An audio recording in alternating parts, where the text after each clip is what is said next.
In the world of Dungeons and Dragons, tabletop gaming, all of nerddom, I'm extraordinarily privileged. And I don't mean in the way that you've probably heard people talk about it in recent years. This has nothing to do with socioeconomic class, though I am privileged in that way, and it has nothing to do with race. I honestly would prefer if everybody kept that out of the comments for this video. What I'm talking about are location and history.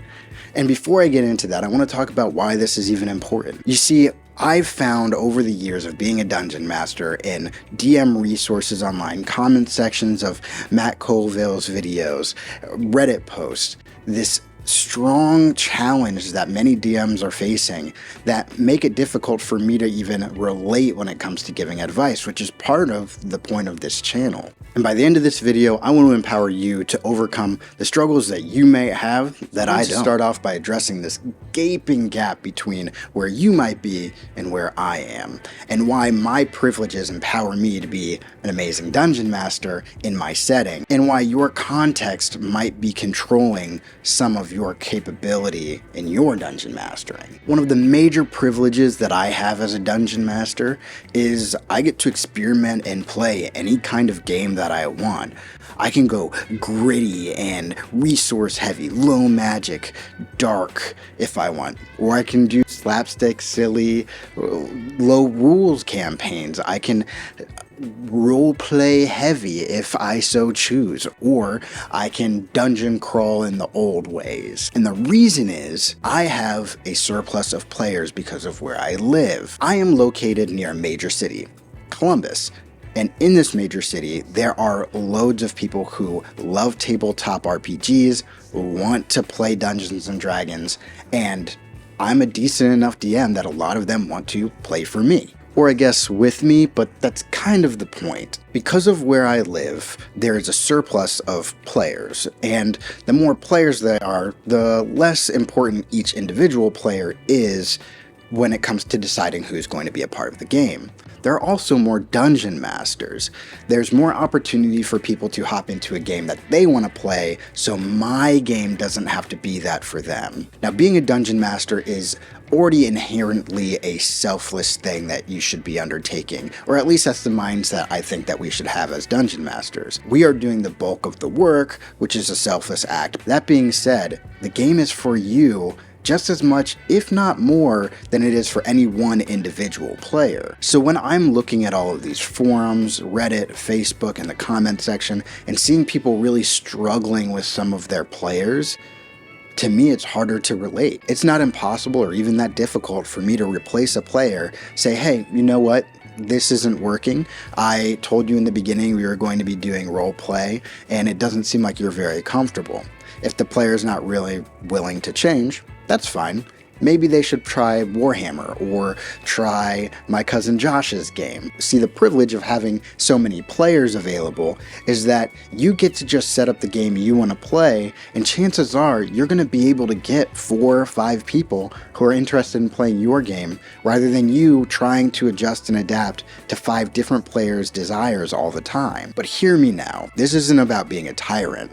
This is about playing the game I want to play so that I'm inspired to show up every week for all of my players. Recently, I've been able to play the games I want to play, the way that I want to play them, so I get to show up inspired every single week for players who are inspired to play every single week. Now, I've played in games where I've had to compromise a lot for my players, and that was fine, but a little draining. So I hear those of you who don't have this as a privilege. Remember, even though the NPCs played by the Dungeon Master and the players can sometimes be at odds, this is a cooperative game, so if we don't want the same things, it'll be much harder for us to get to the destination of fun. Now, here are some tips for you Dungeon Masters who have fewer players to pick from. First and most obviously is to increase your player base. That means going online. If you live out in rural nowhere, I hope that you have good internet, because things like Roll20 and all of these online resources could help you, and Discord and Reddit are great places to find people to play with. You're still going to have the same problem of making sure you can pick from people that'll fit your game, but then you've expanded your audience to a larger group. A second tip for those of you struggling with location-based problems is, well, stand your ground. And I think you should do this strategically because chances are you don't have that many people to pick from. Session 0, let everybody know the game that you want to play and the style that you want to play in.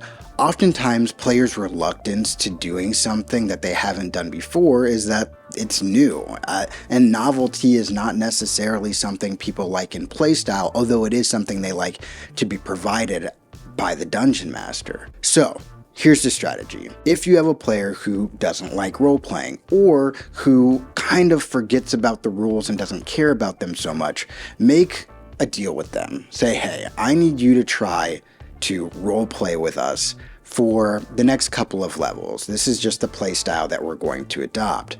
By giving them a time frame, you're saying, hey, I respect that this might be difficult for you and it might not work out, but this also gives you the space to say, this is what I need as a DM. I am bringing a lot of work to the table. This is the work I would like you to bring to the table. And I think that's fair. My third tip is stop dungeon mastering. At least for your group, just decide, hey, for a little bit, I'm feeling a little burnt out. I would love it if somebody else picked up the mantle of DM for a second game, or if they could pick up your campaign. This can be true for multiple reasons, but here's two. One, you might actually enjoy playing in a game that is in a different style than you enjoy DMing. This means that somebody else just needs to take up the mantle so everyone can play in a more cohesive way. It could also be that your players don't truly appreciate the amount of effort that goes into dungeon mastering and how difficult sometimes it can be to pull joy from the game when you're in that position with so many different personalities around the table. Letting someone experience that for a while might get you an ally in your group to help you kind of enforce a game that works for everyone, including yourself, instead of martyring yourself for the rest of the table. My second DM privilege that I benefit from is who I am and where I come from. My history. You see, I didn't come to Dungeons & Dragons through any traditional means. I didn't have many family members who knew the game, but I was introduced to it in middle school. Granted, at the time, I didn't have enough time to really delve into it, and by the time I got to my session 1, I had to move. I moved away from all of my friends and took a different path. I became an athlete in school. I became very socially capable. And I made a lot of friends. This didn't only increase my player base for the future, but it set me up with a lot of social skills because this is a social game that set me up for success in dealing with different people and getting them to work together. We had already known how to compromise with one another because we've been doing so for years as friends. I'm heavily invested in my friendships, so they all know I care about them. We already have a buildup of trust, and so the game is just another reason for us to get together and have fun with one another. So having a deep social contract before going into the game helps. Now, I understand not everyone in the D&D space has had the same social upbringing as I have, or is even interested in being that way. But as a general rule in my personal life, I live by a little code.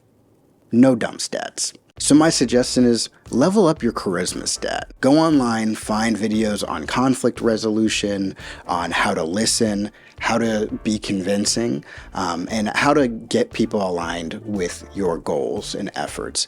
There are tons of TED Talks and YouTube videos on this, but just taking a couple of social skills from people who have made this their career might help you at your table impact your group to make the table more what you want it to be. Also, by bumping that charisma stat, you might be able to make some new friends, because being locked into a specific group and them knowing that they're the only group you can play with gives it a weird power imbalance when the Dungeon Master should have a little more power than every individual at the table, but not more than the collective whole. I've noticed that if your friend circle is larger, people are aware that you could not invite them to the next game. With scarcity comes power, and your players know that. I'm not saying abandon your friends.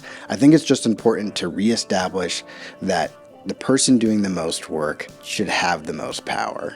Anyways, this is just something that I've seen a lot. DMs having to become sycophants for their group or their party who are honestly taking advantage of them and using their power as players to abuse the relationship, and I just don't think that that's necessary. I think that you can respect your players and they can respect you. Being a dungeon master is about helping create fun for everyone at the table, including you, because if you get burnt out, no one's having fun.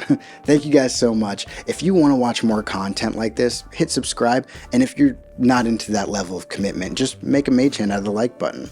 And if you have any problems at your table, feel free to leave them in the comments section below. I will answer 100% of the comments that come in on this video, and I'll do my best to help you out. Thank you guys. See you next time. Peace.